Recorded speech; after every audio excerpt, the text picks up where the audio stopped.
I'm Bronwen Maddox. I'm director of Chatham House, a London-based think tank founded just after the First World War to bring about peace and the rule of law, or at least to advance discussions about those. I'm delighted to have this panel here today. Next to me, the Deputy Foreign Minister of Poland, Minister Zajaczkowski. Next to him are the Ukrainian Parliamentary Commissioner for Human Rights, Dmytro Lubinets, Dr. Henry Wang, founder and president of the Center for China and Globalization. And I should say that the Deputy Foreign Minister used to be ambassador in both Beijing and Moscow, relevant to all this. Well, we have this demanding title, particularly at the moment that we're speaking, The Road to Ceasefire, a Durable Peace in Ukraine. No question mark, which sometimes is added to these things. And I'm going to ask each of the three of them to talk about at exactly this moment that we are, when the new European-influenced proposals to Moscow have been turned down, where we are on the road to ceasefire. Deputy Foreign Minister, may I start with you?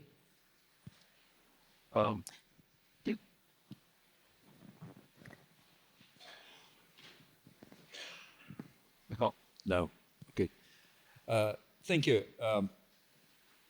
First of all, I think that over the last couple of days, over the last couple of weeks, we have been very much focused on what's going on between Moscow, Kiev, and Washington in terms of negotiations. We have been also focused very much on developments in the front line in Ukraine. But what really matters actually is the test of what will happen to the international political order once a peace or a ceasefire is reached. Because this situation, the war in Ukraine, the negotiations process, it's the biggest test for international legal system over the last couple of decades. And when speaking about a ceasefire, and I am not in a position to say how all participants can reach this point, while speaking about a ceasefire or a peace, we are in a position today to say only what should be done, what should be taken into account. And I think that there are a couple of things that we have to keep in mind while speaking or considering the current situation. The first of all, legal basis, UN Charter with its basic principles. The second point, if we are speaking about the withdrawal of any troops from the current front line, it should be rather up to the Russian troops to withdraw than the Ukrainian ones. The third point, security guarantees. The fourth one, the verification mechanism. And the fifth point, the involvement of global powers in securing peace or ceasefire. I am afraid that if Russia is rewarded in territories or in political gains, it can serve as a very bad example for the future, and it's going to affect not only Europe but other parts of the world as well. It will have a huge impact on the economic life, on development assistance, and on peace and stability in Asia and Africa, in the Middle East. So, apart from following negotiations and developments on the front line, we should keep in mind basic principles on which the peace or the ceasefire should be based. Thank you very much for that. You've taken us to the principles, if you like, what you've described as what I might call a European vision of what we, those in Europe, would like such a settlement to be. But that doesn't seem to be what we're on course for. And indeed, the US National Security Strategy, which came out suddenly yesterday, portrayed Europe as an obstacle to peace with Russia. Well, in the US security strategy, there are things that we could expect that they would appear. There were some new elements that we have to digest. It's a message to different partners all over the world, to American partners all over the world. And we respond, for example, we agree with many elements of this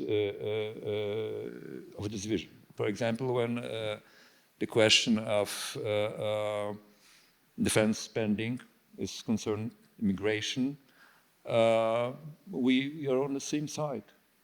So, of course, there are things that we can discuss, but there are also several elements we find rational and acceptable. We might come back to some of those points. The national security strategy has obviously given Europe a lot to think about. Commissioner Lubinets, let me go on to you. What is the incentive for Russia to do a deal at this point? Thank you very much. First of all, dear colleagues, let me take this opportunity to thank all international partners, all countries who support Ukraine in these dark times, Poland exactly, and others. And my special thanks to the state of Qatar for comprehensive supporting and willingness to support Ukraine, first of all, as the mediator between Ukraine and Russia in case of returning back Ukrainian children. Yesterday, the team of Ombudsman of Ukraine returned another 7 children. So in total, we returned back 1,892 Ukrainian children. You ask us, where are we now? Look, dear colleagues, I want to show you every Ukrainian now has a special app where we see the attack of the territory of Ukraine. Right now, Russian Federation again attacks the whole territory of Ukraine. You can see it right now. Only for the previous night, Russia attacked our territory by, can you imagine this number? 651 drones, 51 missiles, and as a result, several people were injured, including children. This is our reality. So I think that when we are talking about ceasefire, we need to talk about willingness of countries who are under international armed conflict, not only to talk about ceasefire, but to do some exact steps to make this ceasefire. So the first that I want to emphasize, this is the willingness. And to be honest, I think that the Russian Federation doesn't want to stop this war. Doesn't want. They continue, Russians want to continue to try to occupy as much Ukrainian territories as they can. And this is our reality. And to be maximum open with you, dear colleagues, when we are talking about Charter of UN, this is the question of all of us. Do we still believe that we have the real mechanisms of reaction for the aggression or prevention the aggression. If someone in this place still believes that we have the real mechanisms, international system for protection or reaction of the aggression. UN Charter, we have a lot of resolutions, conventions, etc. Russian Federation doesn't think about all these papers, sorry. We have a huge problem with IHL because international humanitarian law, now this is the rules only for countries who are respect of IHL. What about others? What about Russia? What about Northern Korea? What about Belarus? What about Iran? All these countries now, as countries who did aggression against our country from 2014 and daily violate a whole system of IHL of all the world. Do we still that we can live on the rules that have been created after the ending of Second World War? Or now we see that Russia wants to restore international system and to give a new rule. We had a rule, the main rule is power of law. Now we have a new one, law of power. Who are the powerest? Who are the biggest? That country can do absolutely what they want with another countries. This is the box of Pandora's box. Now we see that Russian Federation occupied the whole the 20% of the territory of Ukraine, and Russia continued demands that Ukraine must give Russia another territory. This is the real step to the ceasefire? I think no. I think that world should wake up and to understand that together only joining common efforts for giving another arguments to Russia and others, we can stop this war and we can create a real effective mechanisms, effective tool for the reaction for this aggression. Can you... Yeah, there's a lot of support for what you were saying. But again, you're putting a lot of emphasis on that word should. And yet that is not how Russia is behaving. And it is not how the US is behaving, where it produced in its document and in some of its recent statements no discussion of principles saying we want a ceasefire. So can Ukraine keep fighting just with European support? I'm not the military. But anyway, look, I had in my life, to be honest, my own experience how to fight for my native country. I'm from Donetsk region, and my family faced with this Russian aggression in 2014. I'm from small city Volnovakha. It's between Donetsk and Mariupol. And on that period, we stopped the Russian aggression for the 15 kilometers before Volnovakha. So I know how it was to be absolutely civilian person, but to fight for your country. This is not the question for Ukrainian nation. We are ready to continue to fight with assistance of European Union, with assistance of another countries, with assistance, military, I mean, first of all, military assistance of the United States, or without. Because this is not for us simply war.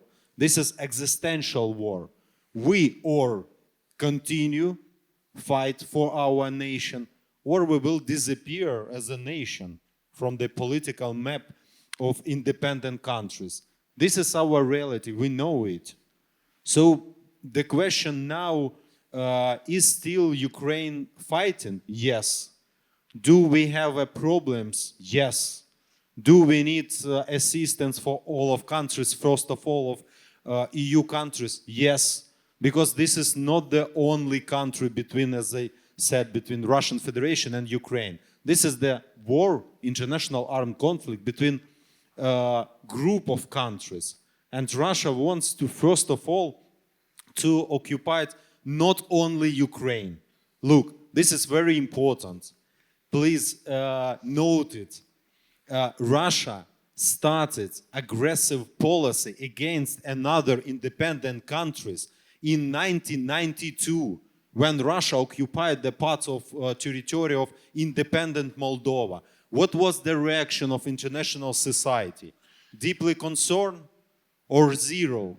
Next, the first war, Republic of Ichkeria. The second, 2008, aggression against independent Georgia. I'm finishing. And in there is a long Russian history, which yeah, we don't absolutely. have time for now. But this is a long history of Russian invasion to another countries, and very small history of reaction of this invasion and aggressions. So that's why when Russia started aggression against Ukraine in 2014, for us from that period, it's not the question for our willing. This is the question of our existence. So yes, Ukrainian nation are ready to continue to fight with assistance of our international partners or even without. Thank you. Thank you.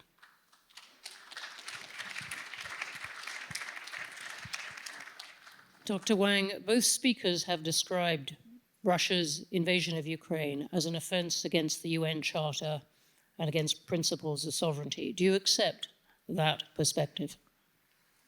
Thank you, Dr. Maddox, and also Doha Forum. I think this war has been getting to almost close to 4 years now. It's very tragic, and it's very the damage to the global system as well, and as also I think China has expressed many times that for Mr. Wang, you actually said at the very beginning of the Munich Security Conference that respect sovereignty, territorial integrity. I think what has been really moving now is the progress we've seen. The U.S. is pushing for this 28 or 20 or whatever peace plan that is going on. And but however, I think that almost the 4-year war, Ukraine is not just against Russia, but also there's a EU, there's US, so there's whole West. Basically, it's a conflict could be extended to a West against Russia. So. In that sense, I think in this multipolar world, we probably need some third countries that are not involved in this war, and also significant enough, like countries like China, India, Brazil, South Africa. China has made a 12-point peace plan. I think during the second after 1-year anniversary of the war, and then China and Brazil has made a 6-point peace plan, and also is formed the Friends of Peace at the UN. So I would think that it would be really great to have these BRICS countries to get involved on this peacemaking, and so that we can really make sure that there will be more important guarantors in addition to NATO, EU, US, but maybe China, India, Brazil, and South Africa. So I would think that currently it's really stuck there, and but how we can get a UN approach, let's say maybe a UN peace summit. I wrote an op-ed when war broke out in 2022. I said, let's have a 7-party talk, P5 plus Ukraine plus EU. And but also recently I wrote an op-ed again at Foreign Policy. Before Alaska, I said, BRICS countries can really play a more significant role in terms of maintain the peace and mediating the peace. So I think it's probably time to involve more important players, that like what we did for the Iranian, 7-party involvement many years ago. And of course, this is important. We have to get a more multilateral approach to solve this issue. So let me ask you just a few things about that. The first word on the opening ceremony of this forum was justice, and it stood up there in big letters. And Ukrainians and indeed many Europeans are saying, why is it just if Russia is allowed to take land by force. What is your answer to that? Well, I would think that we see what U.S. has been saying. We see what President Zelensky has been saying. You know, the battle line, the whatever now that we need to achieve a ceasefire, and then if we achieve a ceasefire, then let's go to the peacemaking process. And I think China, for both Ukraine and Russia, China is their largest trading partner, and then. Both are also Belt and Road countries, including Ukraine, and so I think China can play a very significant role in the post-war construction for Ukraine as well, and I think that that's why I'm saying let's go back to the UN, Security Council. Let's really sort this out. If U.S. and Russia can agree something, let's get all the other Security Council members involved together, and then let's really settle this based on UN principles and also all the solutions that we can have. Minister, what do you think of that, China offering to get involved? Dr. Wang has described China as not involved, though some would say, I think including in Ukraine, look, China has given Russia a bit of help. China now seeing in the US's position an opportunity perhaps to call for international pressure for a settlement. Well, let me refer to we had discussions on that a few years ago in Beijing. China as a neutral country or as a country somehow involved, present in this dramatic history. Dr. Wang mentioned Western camp as an actor providing support for Ukraine and acting against Russia. Well, but there is also another camp, and some commentators say, well, axis of upheaval. Different members of this axis of upheaval are mentioned on different occasions. Sometimes China is included into this group. So we can say that we have two groups of countries. A group sharing the point of view of Ukraine and the letter of the UN Charter, and a group of countries that see a chance in this conflict to change the world order. So this would be my first reaction to your question. I think that contrary to Russia, China has kept its credibility as P5 member. Russia lost it definitely. When it decided, as a matter of fact, in 2014, when it decided to invite Ukraine to take Crimea and eastern part of Donbass. So we have 4 credible P5 members, and we can say that behind at least one of them, 2 of them, Europeans stay. And I think that if we speak about the future order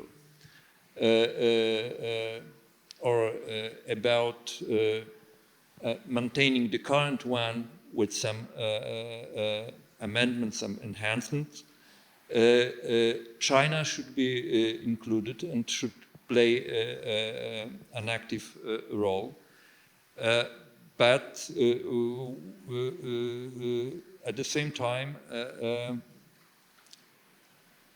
at least Europeans at this point would like to see China calling the war war. This is it's on the in linguistic language, on the verbal level, the word war is missing from the official Chinese narration. And as long as we do not have a common understanding of what's going on in Ukraine, that it is war, it will be hard to have a decent and constructive discussion.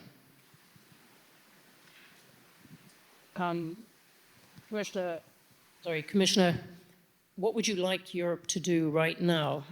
Given Europe is not making a lot of progress on releasing frozen Russian assets, not making a lot of progress on giving you long-range missiles. Is it realistic to expect help from Europe now? Very difficult question, but we will continue to do everything for bring peace in Ukraine. Look, when I started my speech, I said about my appreciation to the state of Qatar. So when we are talking about negotiation process, about justice, it means that we need to involve, to my mind, we need to involve people who can do something concrete, not simply talking about UN Charter, about new rules, about new possibilities, about some potential possibilities for Ukraine. We need to do small but concrete steps. In this room, I see Excellency Lulu Al-Khater. With her, in 2023, we opened this channel for returning back Ukrainian children through state of Qatar. From that period, it was unbelievable, like very difficult case. Russia said publicly that we didn't deport any Ukrainian children. It's Ukrainian propaganda. Today, we returned back 1,892 Ukrainian children. It means that we save all these children. It means that we need to do everything what we can every single day to involve a new participants, to try to find a new solutions, some concrete, not only talking. Please, when in Ukraine people against heard about international community, international partners are deeply concerned about situation in Ukraine. Oh, come on.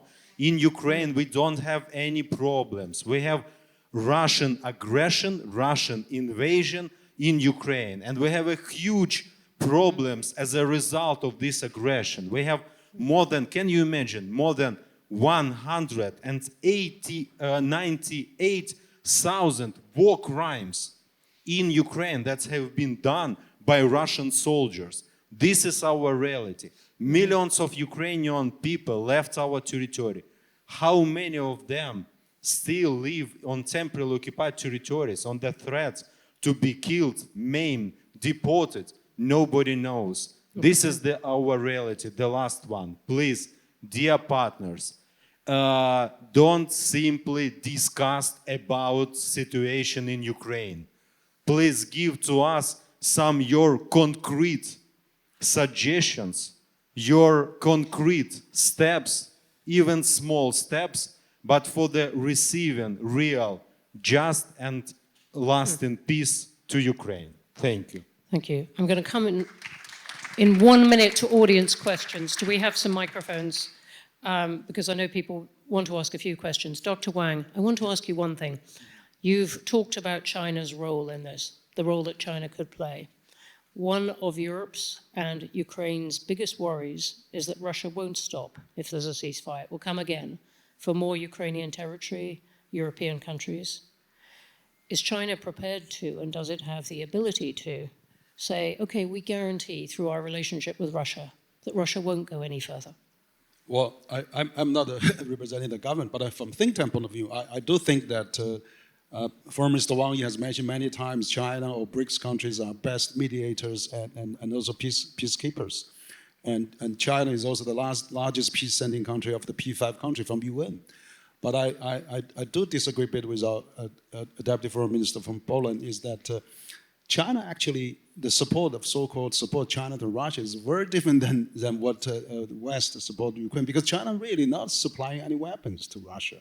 As a China foreign minister spokesperson said, if China has supported the weapons to Russia, the war probably has been won already by Russia, because China is very restrained from supplying weapons. The other thing I think President Xi has said many times, there should be no nuclear war be fought in Ukraine. This war cannot be fought with nuclear. That's a very strong statement from China. And also President Xi called Zelensky, also during those peak of the war. So I think China is really important that we have a third party, not involved directly in war. China, India, and Brazil, South Africa can be really play big role. And then if you get their guarantees to this peace process, I'm sure that would be more secured than just you as a NATO guarantee. So absolutely, and the other thing is that China does the normal trade. Any country does, India and all the other countries. So normal trade between China and Russia should not be blamed. But of course, I think China does really stand to, if necessary, be invited to really jump on this peacemaking process. I think many countries would agree that China played a useful part in getting President Putin to stop talking about using nuclear weapons. Let's try and squeak in one question. I'm going to go on the aisle here. And maybe I can get a second. It demands of the panel giving micro answers. Thank you so much. My name is Andriy Kuzmenko. I'm ambassador of Ukraine. It's fantastic discussion, and thank you for organizers. It is clear enough for everyone that the so-called conflict in Ukraine, but indeed the war, colonial war, imperialistic war in Ukraine, this is the event, this is a process which will define the future of the humanity. It became possible... Ambassador, will you forgive me? We have 3 minutes. Yes. It must be a question. Yes. It is obvious that international law, international organization failed. What should be done to restore their credibility? Thank you. Okay, we're going to take that as the last. I'm sorry, there's a forest of hands up. We don't have the time to allow that, but I acknowledge that. Let's go down the panel. Minister.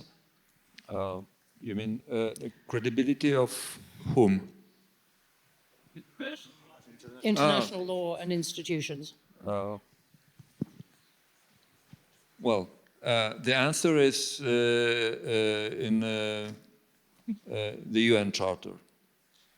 If there is a peace or a ceasefire that will not reflect the UN Charter, the international system, the international law will be compromised. As I said, I don't believe that's according to IHL we can do something concrete with Russian Federation. This is, look, wake up. International organizations should wake up and to understand reality. When ICRC, UN agency cannot effectively work on the territory of Russian Federation because of the position of Russian Federation, so we need to have another way how to push to Russia for restoring the mandates of international organizations.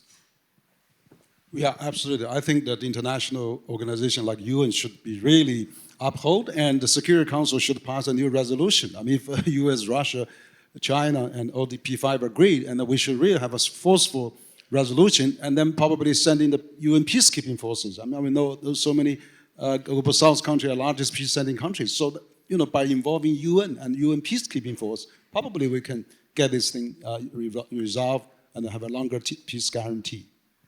Okay, we've got many votes for the UN there. It's very useful. It is possible that some of you, with your hands up, will find your questions absolutely applicable to the next speaker. We've got to go on almost immediately to Ambassador Matthew Whitaker, Permanent Representative of the US to NATO. But for the moment, can you join me in thanking this panel?